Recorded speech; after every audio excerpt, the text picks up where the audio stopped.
എല്ലാവർക്കും ദീപ്താസ് കിച്ചൻ്റെ പുതിയൊരു വീഡിയോയിലേക്ക് സ്വാഗതം. ഇന്ന് നമുക്ക് തട്ടുകട സ്റ്റൈൽ മുട്ട ദോശ എങ്ങനെയാണ് തയ്യാറാക്കുന്നതെന്ന് നോക്കാം.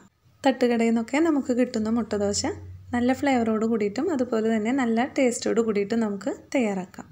ഇതിനായിട്ട് ആദ്യം തന്നെ നമുക്കൊരു ചമ്മന്തി തയ്യാറാക്കണം. 2 മീഡിയം സൈസിലുള്ള സബോള കട്ട് ചെയ്തെടുത്തിട്ടുണ്ട്. ഇതൊന്ന് വഴറ്റിയെടുക്കണം.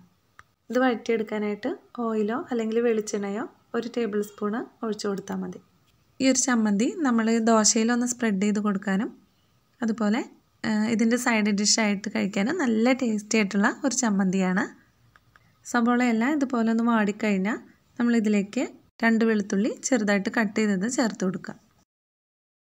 ഇതധികം നേരം ഇളക്കേണ്ട ആവശ്യമൊന്നുമില്ല. ജസ്റ്റ് ഇതിൻ്റെ പച്ചമണമൊക്കെ ഒന്ന് പോയി കിട്ടിയാൽ മാത്രം മതി.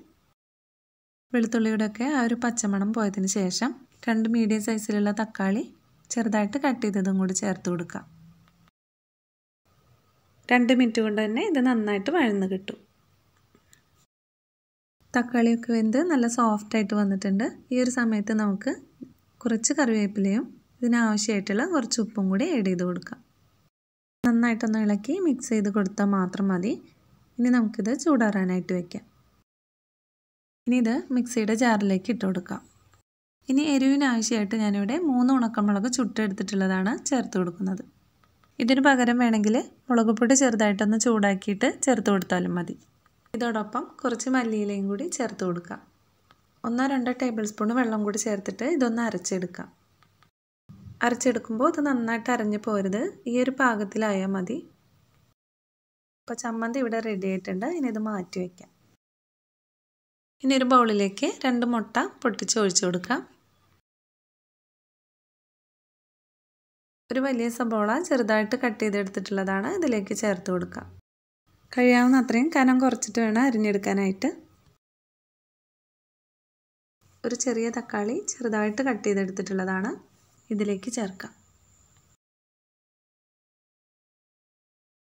ഒരു ചെറിയ കഷ്ണം ക്യാരറ്റ് ഞാനിവിടെ ഗ്രേറ്റ് ചെയ്തെടുത്തിട്ടുള്ളതും കൂടി ചേർക്കുന്നുണ്ട്. ഇതൊക്കെ ഓരോരുത്തരുടെ ഇഷ്ടത്തിനനുസരിച്ചിട്ട് ചേർത്ത് കൊടുത്താൽ മതി. പിന്നെ നമ്മൾ വീട്ടിൽ പെട്ടെന്ന് തയ്യാറാക്കുകയാണെങ്കിൽ ഇതിലേക്ക് സബോള മാത്രം ചേർത്ത് കൊടുത്താലും മതി. ഒരു പച്ചമുളക് കട്ട് ചെയ്തെടുത്തിട്ടുള്ളത്, പിന്നെ കുറച്ച് കറിവേപ്പില, 1/4 ടീസ്പൂണ് കുരുമുളക് പൊടി, പിന്നെ ആവശ്യത്തിനുള്ള ഉപ്പ്. പിന്നെ ഞാനിതിലേക്ക് ഒരു സ്പെഷ്യൽ ഇൻഗ്രീഡിയൻ്റ് ആയിട്ട് ചേർക്കുന്നത് ചിക്കൻ മസാലയാണ്. നമുക്കിത് 1 ടീസ്പൂൺ വരെ ചേർത്ത് കൊടുക്കാം.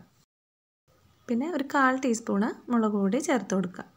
ഇനി ഇതെല്ലാം കൂടി നന്നായിട്ടൊന്ന് മിക്സാക്കി കൊടുത്തിട്ട് നമുക്ക് ഉപ്പോ കുരുമുളക് പൊടിയൊക്കെ ചേർക്കണമെങ്കിൽ ചേർത്ത് കൊടുക്കാം.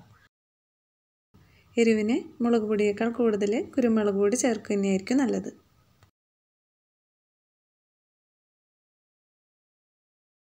ഞാനിവിടെ ഒരു 1/4 ടീസ്പൂണും കൂടി കുരുമുളക് പൊടി ചേർത്ത് കൊടുക്കുന്നുണ്ട്. ഇനി ഇത് മാറ്റി വയ്ക്കാം. നമുക്ക് ദോശ ഉണ്ടാക്കാനായിട്ട് തുടങ്ങാം. ഇനി നമ്മൾ ദോശ ഉണ്ടാക്കിയിട്ട് അതിൻ്റെ മുകളിലായിട്ടാണ് നേരത്തെ ഉണ്ടാക്കി വെച്ചിട്ടുള്ള കൂട്ട് കുറേശ്ശെയായിട്ട് ഒഴിച്ചു കൊടുക്കുന്നത്. ദോശക്കല്ല് നന്നായിട്ട് ചൂടായി വന്നതിന് ശേഷം ദോശമാവ് ഒഴിച്ചു കൊടുത്തിട്ട് പരത്തിയെടുക്കാം. ഇനി ഇതിൻ്റെ മുകളിലായിട്ട് കുറച്ച് നെയ്യൊന്ന് സ്പ്രെഡ് ചെയ്ത് കൊടുക്കാം. ഇത് പരമാവധി സ്കിപ്പ് ചെയ്യരുത്. ഇതൊക്കെ നല്ല ഫ്ലേവർ കിട്ടുന്ന സംഭവമാണ്. നമ്മൾ നേരത്തെ ഉണ്ടാക്കി വെച്ചിട്ടുള്ള ചമ്മന്തി ഇതിൻ്റെ മുകളിലൊക്കെ സ്പ്രെഡ് ചെയ്ത് കൊടുക്കാം. അധികം ഇൻഗ്രീഡിയൻസ് ഒന്നും നമ്മൾ ചേർത്തിട്ടില്ലെങ്കിലും നല്ല ഫ്ലേവറോട് കൂടിയിട്ടുള്ളൊരു ചമ്മന്തിയാണ്. ചമ്മന്തിയൊക്കെ എല്ലായിടത്തും സ്പ്രെഡ് ആയതിനു ശേഷം നമ്മൾ നേരത്തെ മാറ്റി വെച്ചിട്ടുള്ള മുട്ടയുടെ മിക്സ് ഇതിൻ്റെ മുകളിലേക്ക് ഒഴിച്ചു കൊടുക്കാം. ഈ ഒരളവിൽ നമുക്ക് മാക്സിമം 4 ദോശ വരെ ഉണ്ടാക്കിയെടുക്കാനായിട്ട് പറ്റും. ഈ ഒരു മിക്സ് ഓരോരുത്തരുടെ ഇഷ്ടത്തിനനുസരിച്ചിട്ട് കൂടുതലോ കുറവോ ഒഴിച്ചു കൊടുക്കാം. അടിവശം കരിഞ്ഞു പോരുത്. ഇടയ്ക്ക് ഇതുപോലെ ഒന്ന് നോക്കിയാൽ മതി. ഇനി ഇത് മറിച്ചിട്ട് കൊടുക്കാം. വളരെ കുറച്ച് നെയ്യ് ഇതിൻ്റെ മുകളിലൂടെ ഒന്ന് സ്പ്രെഡ് ചെയ്ത് കൊടുക്കുന്നുണ്ട്. മുട്ട ദോശ ഇവിടെ റെഡി ആയിട്ടുണ്ട്. ഇതെല്ലാവരും ഒന്ന് ട്രൈ ചെയ്ത് നോക്കണം. ഈ ഒരു വീഡിയോ ഇഷ്ടപ്പെടുകയാണെങ്കിൽ ലൈക്ക് ചെയ്യാനും സബ്സ്ക്രൈബ് ചെയ്യാനും മറക്കരുത്. ഇനി വീണ്ടും അടുത്തൊരു വീഡിയോ ആയിട്ട് കാണാം. Thank you.